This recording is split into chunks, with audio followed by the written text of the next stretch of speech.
गुरु प्यारी सात संगत जी, प्यार भरी राधा स्वामी जी, सात संगत जी, आज की वीडियो को पूरा ज़रूर देखिए। अगर वीडियो अच्छी लगती है तो वीडियो को ज़रूर लाइक और चैनल को सब्सक्राइब करना मत भूलिएगा। सात संगत जी, ये जो साखी है सच्ची घटना से आधारित है। तो सात संगत जी, संगत से दरखास्त है कि साखी को पूरा सुनने की कृपालता ज़रूर कीजिए। सात संगत जी, जैसा कि आपको पता है कि बाबा जी हर सत्संगी की मुश्किल में मदद करते हैं और जो भी बाबा जी को सच्चे मन से याद करता है, बाबा जी जो हैं उनकी मदद के लिए हमेशा ही रहते हैं। तो गुरु प्यारी सात संगत जी, ये जो साखी है वह अमृतसर में रहने वाले एक सत्संगी की साखी है जो बाबा जी को हरदम याद करता था। तो सात संगत जी, ये जो सत्संगी था इसकी कपड़े की बहुत बड़ी दुकान थी और जब भी कोई इससे मिलने आता तो ये हरदम उनसे शुक्रिया करता रहता और सभी यही कहते कि आप जो हैं वह हरदम जो है भगवान का शुक्रिया करते हैं। वो क्यों? तो वो कहता है कि बाबा जी ने हमें सब कुछ दिया है तो हम क्यों ना शुक्रिया करें। तो वो कहता है ये तो बड़ी अच्छी बात है। तो वो कहते हैं कि बाबा जी की दया से मेरे पास सब कुछ है। तो वह कहते हैं कि ये जो दुकान है ये भी बाबा जी की है। मैं अपने आप को इतना अच्छा नहीं समझता कि मैं इस दुकान को चला सकूं। तब वह कहते हैं नहीं नहीं, आप बड़ा अच्छा काम करते हैं। और वह इस चीज़ के लिए बड़ा शुक्रमंद होता है कि बाबा जी की दया से हमारा घर का खर्चा पानी इसी दुकान से चली जा रहा है। तो एक दिन वह अपनी घर जाता है और पता नहीं क्या होता है कि उसका जब आधी रात को पता चलता है कि उसकी दुकान में आग लग गई है, वह हड़बड़ाहट में उठता है और अपनी दुकान के पास जाता है। जाकर देखता है तो काफ़ी ज़्यादा आग जो थी उसमें फैली हुई थी। तो जिस बात से वह बड़ा ही जो है निराश होता है और वहीं बैठकर ऊंची ऊंची रोने लग पड़ता है। तब सभी उसको उठाते हैं और वह रोई जा रहा था। वह कहता है कि इससे तो मेरे घर का खर्चा पानी चलता है और अब हम क्या करेंगे। और वह कहता है कि मुझे कुछ समझ नहीं आ रहा कि ये आग कैसे लग गई है। तब इनमें से एक कहता है कि जब आग ठंडी हो जाएगी फिर ही पता लगेगा कि इसे क्या हुआ। तो वो कहता है कि आप बिल्कुल ठीक कह रहे हैं, हम ऐसा ही करते हैं। कुछ समय बाद आग को कंट्रोल किया गया। तब पता लगा कि आग में दुकान में शॉर्ट सर्किट की वजह से आग लग गई है। और तब वह कहता है कि शॉर्ट सर्किट जो है वह कोई आग तार जो थी स्पार्क कर रही थी जिसके कारण थी। तो वो कहता है कि अब मैं क्या करूँगा। बड़ा निराश होकर वहाँ पर बैठ गया। तभी उसकी पत्नी आती है और अपने पति की ऐसी अवस्था को देखकर कहती है कि क्या हो गया, आप इतने निराश क्यों हो गए हो। वो कहता है कि मेरी दुकान जल गई है। तो वो कहती है कोई बात नहीं, मालिक ने और कोई ज़रिया बना देगा। आप तो इतना बाबा जी पर विश्वास रखते हैं और आप भी ऐसा कर रहे हैं। वो कहता है कि मुझे समझ में नहीं आ रही कि इतनी बड़ी गलती मुझसे कैसे हो गई। तब वो कहती है कोई कर्मों का चक्कर होगा, क्या पता मालिक ने हमारे कोई चक्कर काटे होंगे। वो कहता है कि इससे चक्कर क्या है कर्मों का। मेरी दुकान इतनी अच्छी चल रही थी, मैंने कभी किसी के साथ गलत व्यवहार नहीं किया, फिर भी पता नहीं क्या हो गया। उसकी पत्नी कहती है कि आप किसी प्रकार की टेंशन मत लीजिए, सब कुछ ठीक हो जाएगा। आप सिर्फ उस मालिक पर ध्यान दीजिए, वह मालिक सब कुछ ठीक करेगा। तो वह अपनी पत्नी को कहता है कि मैं मालिक पर ही विश्वास रखा है, मालिक ने हमें सब कुछ दिया है। तो वो कहती है तो फिर आप किस बात की टेंशन लगा कर बैठे हैं, सब कुछ ठीक हो जाएगा और किसी प्रकार की चिंता मत कीजिए। अगर मालिक ने हमें दुख भी दिए हैं तो हमें कई बार सुख भी तो दिए हैं। तो वो कहता है कि तुम बिल्कुल ठीक कह रही हो, हमें उस मालिक पर ही विश्वास रखना चाहिए।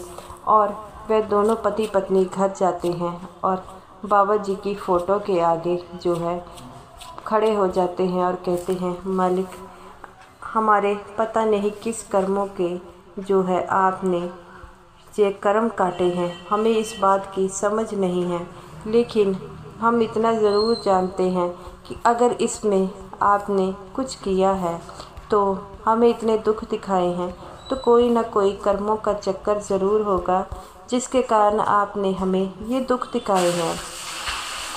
और उसका पति फिर आंखों में आंसू लाने लग पड़ता है। वो कहती है कि आप किसी प्रकार की चिंता मत कीजिए, अगर मालिक ने हमें दुख दिया है तो वह किसी प्रकार से हमें सुख ज़रूर देगा, आप क्यों इतने परेशान होते हैं।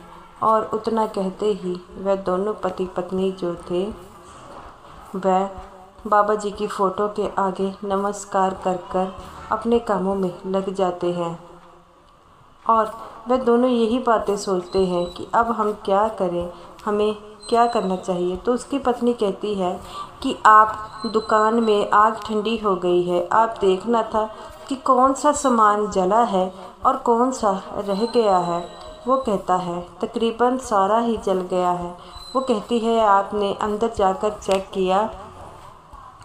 तो वो कहता है कि मैंने अंदर जाकर चेक तो नहीं किया, काफ़ी आग थी, कल सुबह जाकर करूँगा। तो वो कहती है कि ठीक है, तो आप कल सुबह जाकर अंदर ज़रूर चेक करना और हम दोबारा उस दुकान को जो है शुरू करने की वहाँ पर थोड़ी सी रिपेयर करवा लेंगे और दोबारा वहाँ पर काम शुरू करेंगे। तो उसका पति कहता है कि इसमें तो काफ़ी समय बर्बाद हो जाएगा। तो वो कहती है कि आप किस प्रकार की टेंशन ले रहे हैं, मालिक हमारे साथ है ना, तो आप क्यों ऐसे करते हैं। तो वो कहता है कि ठीक है, अभी मैं जाकर सुबह देखूंगा। और वह दोनों पति पत्नी लेट गए। पति जो था उस दिन सिमरन पर बैठा नहीं, तो उसकी पत्नी कहती है कि आप सिमरन पर क्यों नहीं बैठे। वो कहता है कि आज मेरा मन नहीं लग रहा था, जिसके कारण मैंने बैठा नहीं। तो वो कहती है कि बाबा जी आपको पता है, यही समझाते हैं कि मन लगे न लगे सिमरन पर बैठे।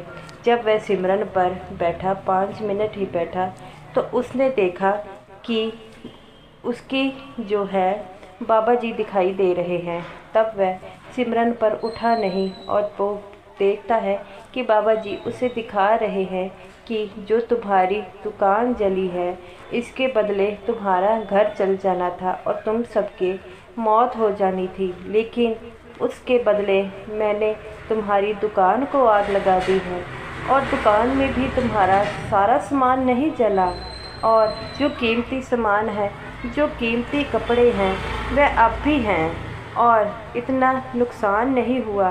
तुम्हारी जान के बदले में मैंने तुम्हारी दुकान को आग लगा दी। अगर मैं ऐसा ना करता तो तुम्हारी दुकान घर को आग लग जानी थी, तुम सबकी ज़िंदगियां ख़त्म हो जानी थी, और इसी कारण मुझे तुम्हारी दुकान पे आग लगानी पड़ी।